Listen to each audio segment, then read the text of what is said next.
ಐತಿಹಾಸಿಕವಾಗಿ ಮತ್ತು ಆಧ್ಯಾತ್ಮಿಕವಾಗಿ ತನ್ನದೇ ಆದಂತಹ ಮಹತ್ವ ಇತಿಹಾಸ ಹೊಂದಿದೆ. 12ನೇ ಶತಮಾನದಲ್ಲಿ ನಡೆದ ವಚನ ಚಳವಳಿ ಇಡೀ ವಿಶ್ವಕ್ಕೆ ಮಾದರಿ ಸಾಹಿತ್ಯ ಕ್ಷೇತ್ರವಾಗಿತ್ತು. ಹಾಗೆ 14ನೇ ಶತಮಾನದಲ್ಲಿ ಬೀದರಿನ ಮದ್ರಸ ವಿಶ್ವವಿದ್ಯಾಲಯ ವಿಶ್ವದಲ್ಲೇ ಹೆಸರು ಮಾಡಿದ್ದು ಕಾಣುತ್ತೇವೆ. ತದನಂತರ ಬೀದರ್ ಜಿಲ್ಲೆ ಶೈಕ್ಷಣಿಕವಾಗಿ ಏರುಪೇರು ಇತಿಹಾಸವನ್ನು ಕಾಣುತ್ತೇವೆ.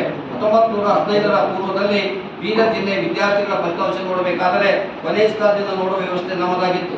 ಆದರೆ 1915 ನಂತರ ಬೀದರ್ ಜಿಲ್ಲೆ ಶೈಕ್ಷಣಿಕವಾಗಿ ಸುವರ್ಣ ಯುಗದ ಕಡೆ ಸಾಗುತ್ತಿರುವುದು ಹೆಮ್ಮೆಯ ಮತ್ತು ಖುಷಿಯ ವಿಚಾರ ಅನಿಸುತ್ತದೆ. ಪಿಯುಸಿ ದ್ವಿತೀಯ ಫಲಿತಾಂಶ ಹೋದ ವರ್ಷ ಮತ್ತು ಈ ವರ್ಷವು ಕಲ್ಯಾಣ ಕರ್ನಾಟಕದಲ್ಲಿ ಉತ್ತಮ ಫಲಿತಾಂಶ ಬಂದಿರುವುದು ಬೀದರ್ ಜಿಲ್ಲೆ ಜನತೆಗೆ ಅತಿ ದೊಡ್ಡ ಖುಷಿ ನೀಡಿದೆ.